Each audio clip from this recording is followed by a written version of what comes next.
Hello everyone, welcome back to the channel. It's Adam Ratliff with Adam is So Fun, and today we're continuing our Quilting with Q-matic series, where we are doing step 2. So in the last video we loaded the quilt. This is a quilt that I've made. It's my own pattern that I made using EQ and AccuQuilt and blah blah blah blah blah. You can go to that last video to see it. But we loaded the backing, the burrito method, on the BERNINA frames. So that was step 1, getting everything loaded. So now that everything's loaded, we're ready to baste down so we can start our stitching. I always baste the edges of my quilt, especially the top and bottom. Every quilt is gonna get that basted, but I always baste the sides too. I'm gonna baste those as I'm going through quilting the quilt top, and that's gonna help keep everything nice, straight, and secure. So I'm gonna get the top basted first. I do have this nifty gadget. This is the long arm seam setter. This is from my friends over at Classy Creations. They come out with a bunch of different things. This gadget can go on any quilt frame. It works great on the BERNINA Pro frames because there's a little knot, or there's a little bolt at the end that this fits over. So I'm gonna put this on really quick. And I'm gonna pop it there. Pop one there. And now I have a bungee cord that I can use these little toggles, one for the center, one for the left, one for the right. And if you have other seams in your quilt, you can line different pieces up and it will help you get a visual of where everything's supposed to go as you roll and you're advancing to keep your quilt straight. Now, my quilts never start out straight, so I'm not really worried about that. But some of you really like a straight quilt and make a straight quilt. So this is, I have that purple toggle right here, and this is where the edge of that quilt needs to be.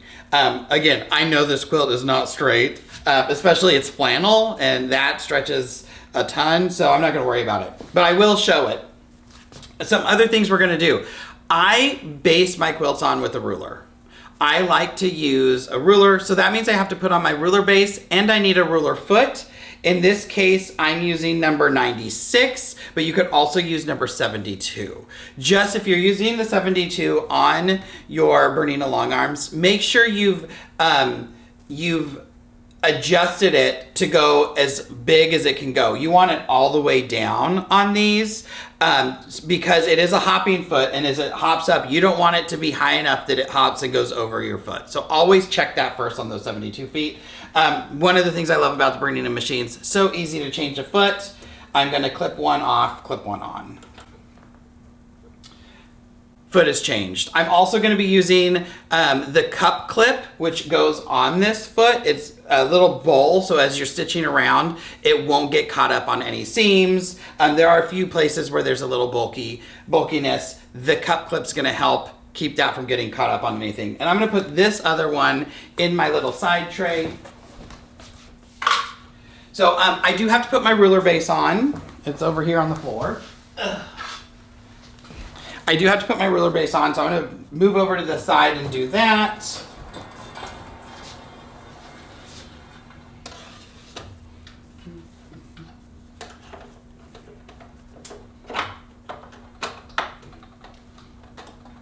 There we are. Now, if you're somebody who likes rulers, you don't ever have to take that ruler base off. That ruler base can stay on the whole time, all the time. It's not gonna hurt anything. You're gonna lose a little bit of stitch out in the front, but if you're okay with that, you can always leave it on. It's not going to mess anything up. And honestly, I usually leave mine on because I use a lot of rulers. I like rulers. All right, so our first step when we're basting this is we wanna baste a horizontal plumb line. So we're going to baste from the left to the right, a plumb line in basting stitches. I'm used to basting everything at 5 stitches an inch, but we do have BSR 3, and I can stitch it 4 or 2 or 1. So I'm going to stitch it 4 stitches an inch using our BSR 3. That is our basting mode. I have my needle set to stop needle down. I want to make sure to, there we are. I have my needle point lasers there. Everything looks good. So I want a perfect horizontal line for this. So what I'm gonna do is I'm gonna lock my vertical belt, which is the belt that lets me move the machine front to back. but not the horizontal belt. So I'll be able to move right and left really easy, but the machine's gonna kind of hold itself in place because that belt is locked. Because we know when those belts are engaged, it's harder to move the machine around. So that's gonna give me a nice horizontal line. So I'm gonna do that. Let me come over here. It's really hard. I have to walk over here and flip a switch. Before I do that though, I wanna see where I'm gonna make that line. I wanna position it correct. So I'm gonna fold my top down.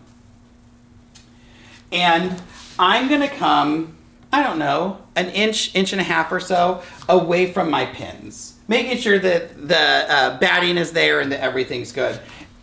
And so when I have the machine where I like it, I can lock, I'm stepping over all these cords, I can lock the machine. So if I want to, if I shake it, it's not going to move right front to back, but it does go right to left really easy. And now I can just bring up my thread.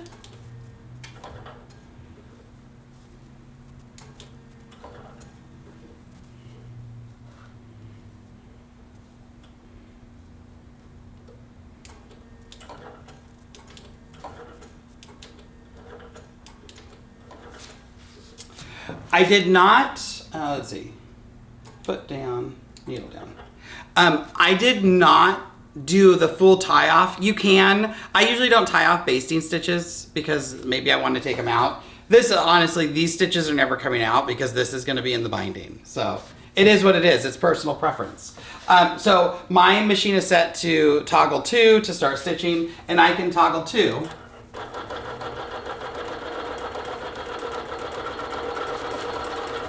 And I'm just gonna stitch a straight line all the way across.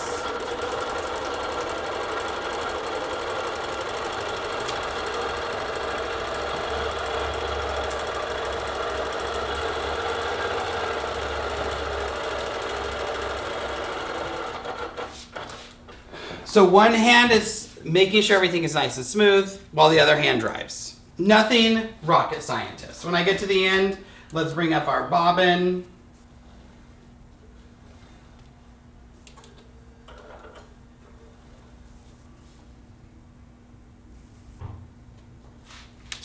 And now I have this horizontal line that I've stitched, and it's gonna give me at least one straight edge of my quilt, and that's my joke.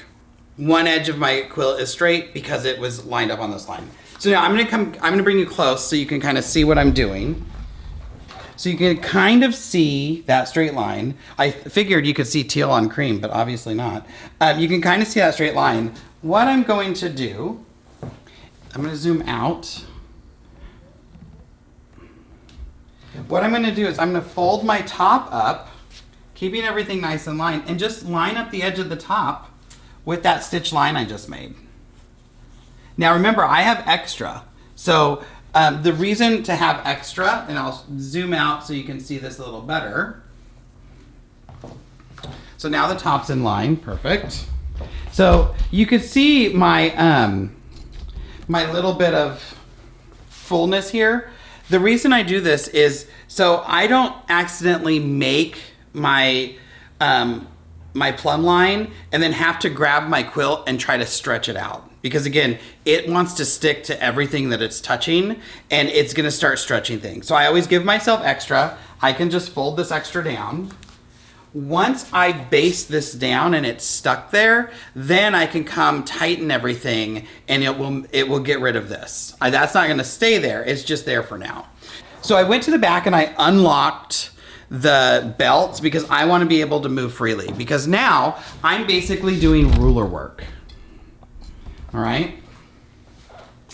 And everything's nice and in line. I'm staying in those basting stitches. I'm gonna fold that one down. Do my tie off.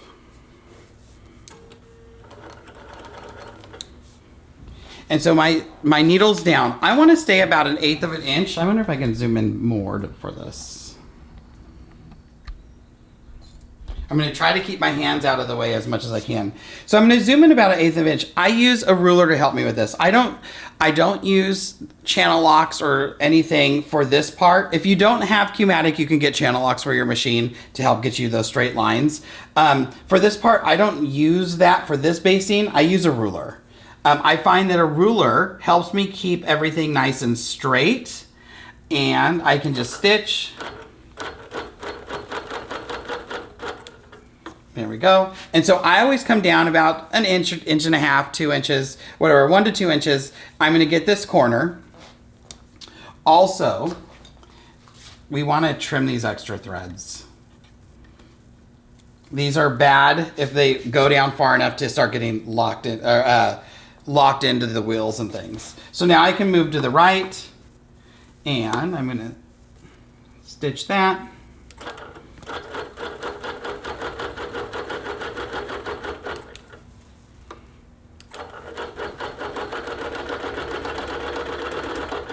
Now you see, I still don't have side clamps on. I don't put side clamps on until after this step and I tighten everything up. Because when I tighten everything with the clamps or at the front, I want everything to tighten at the same. I don't want to tighten the back with the top not tight. And again, those clamps aren't super tight. They're just keeping everything taut. How about that? Some people will finger walk this step as they drive. They're kind of using one hand to drive and one hand to move your fingers. I found that I would finger walk things. You probably can't even see that anymore. I found that I was finger walking the fabric right off center. So that's when I started using a ruler, and I'm just about 1/8 of an inch from the edge. You can see I'm not going fast. I'm not trying to win any races.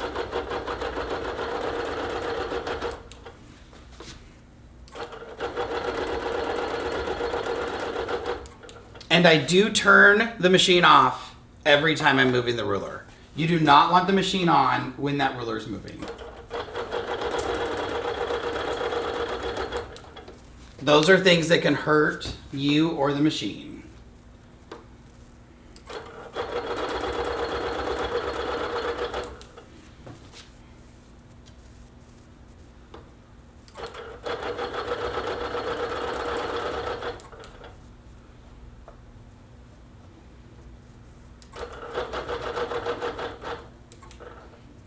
All right, I'm to the top, the other edge. So let's talk about our next steps. I'm gonna move you over and just show you those stitches. Can you even see? So they're right there, right at the edge, all the way across. So at that final corner, I'm gonna stop with my needle down, because at this point I can do my next steps, tighten everything up, and then come down and baste this edge still. So if I leave my needle down, I don't have to come back and re-tie off and do all that. So now I can tighten my top. I'm just gonna kind of give myself, let me get some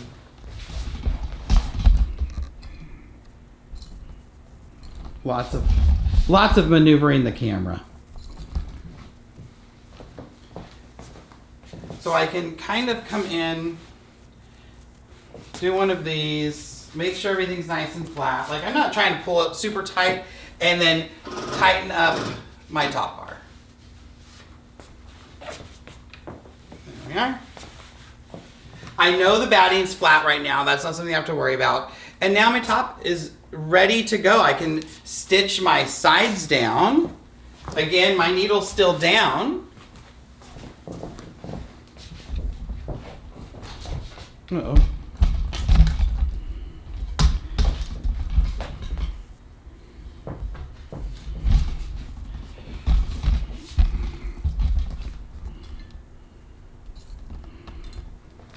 Since my needle's still down, I just got to get my ruler and get ruler and go ready.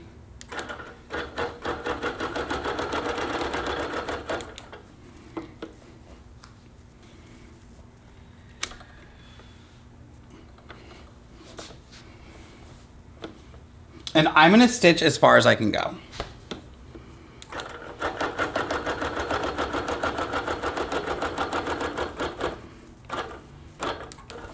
And the ruler base just hit that bar, so now I can do my tie off.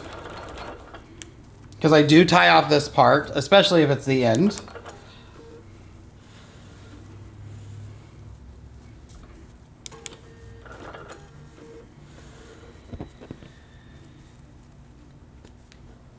And that side's basted down. So I'm going to jump to the other side and baste that side down.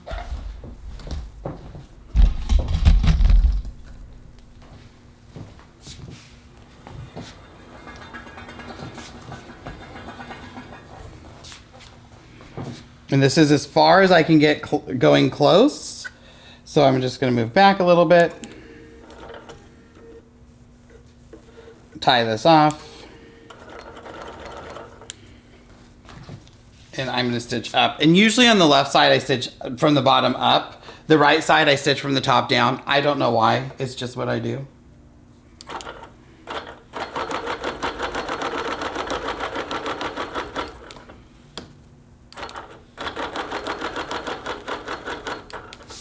As you're stitching, fabric is fluid. Fabric is always moving. So the nature of stitching, the hopping foot is going to push things as it stitches. So one of the things people say is if you start at the bottom and you push everything up, it gets rid of some of the fullness that can happen.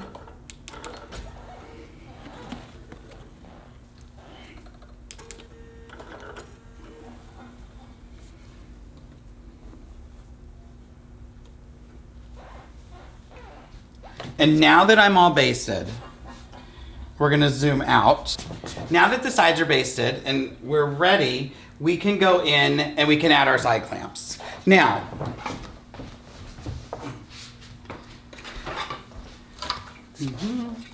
let me undo one of these.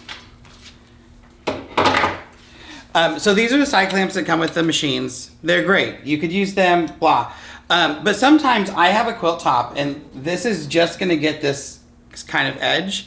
I also use a lot of rulers, and if that's here and I'm trying to hit a ruler at the end, it's gonna hit that. So I've always used side leaders in my long arm life. These are what I'm currently using. So there is a sew tight magnet sewn into this. I have one here, the magnet here, and the backing here. These happen to be the HD magnets. So they're very heavy duty for when I'm using multiple layers of batting and things are very thick. If you're not somebody who does all of that, you could use the regular magnets, but I do like the HDs. They're a little heavier.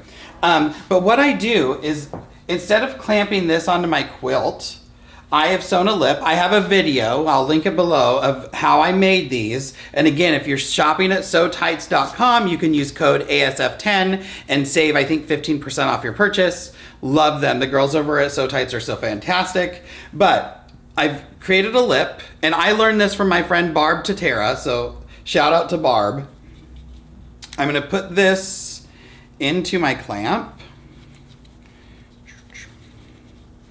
If I can feed it in there. Once you feed it in there, you never have to feed it in again. That's the nice thing. There we are. And so now, when I put this on my quilt top, oops, and my clamp is set and taut accordingly,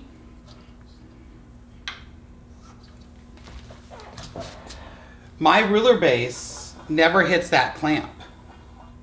And so now I've got an extra foot of space away from my quilt that is gonna leave everything easy to maneuver around. So I love these things. I never, since I started doing this, I have not used it, a double negative.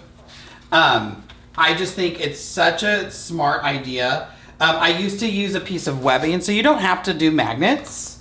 I used to use a piece of just webbing, like a webbing strip, and I would pin it on. Those worked great. The magnets are nice because whenever I'm ready to advance, I just pop it off, stick it over there, and when I'm ready to go back on, put it back on. One thing, you don't want these super tight.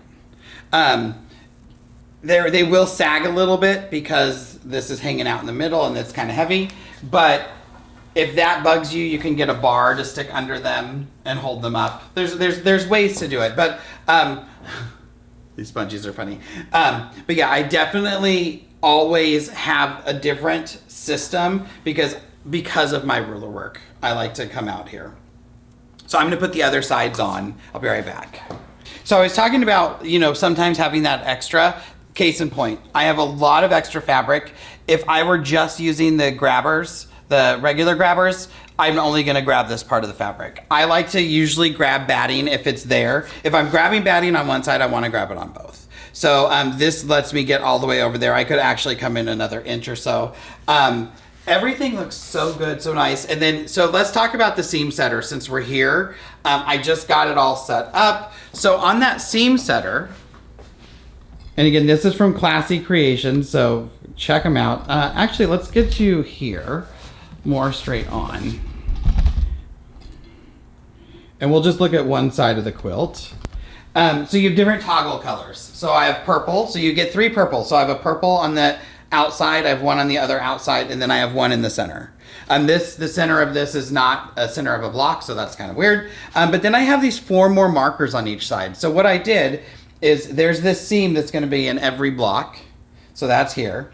It's not in this seam, but it's here and it's here. So it's every, what is that, 4, 6, every 6 inches I'm gonna have that seam.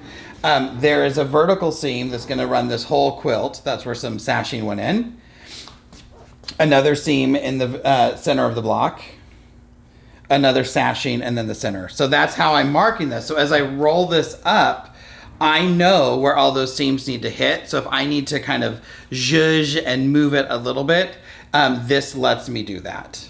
So this is the long arm seam setter from Classy Creations, and it does work on any long arm out there. It just really works great on the Pro frame because you don't need to use the extra clamps that they give you. So one more thing before I jump off is I'm going to be quilting this with the cup clip. This is the cup clip, and it turns the foot. Let me grab that foot really quick. The ease of taking the foot off is amazing. So ruler foot, it turns the 96 foot. I'm going to grab that cup clip and just clip it in there. You'll hear it click into a little bowl. So as you quilt, because there's no edges down here, it will keep your quilt from getting stuck on anything, any seams, if you are not somebody who bastes the side as you're going over here, it just slides over everything. It just makes it really easy to slide over everything, and so you don't have to worry about getting caught up on stuff, or less worry, I should say. If you use Q-matic, a must-have. If you are a pantograph quilter, a must-have. If you are stationary, not necessary, but it does make it really nice if you have some bulky seams.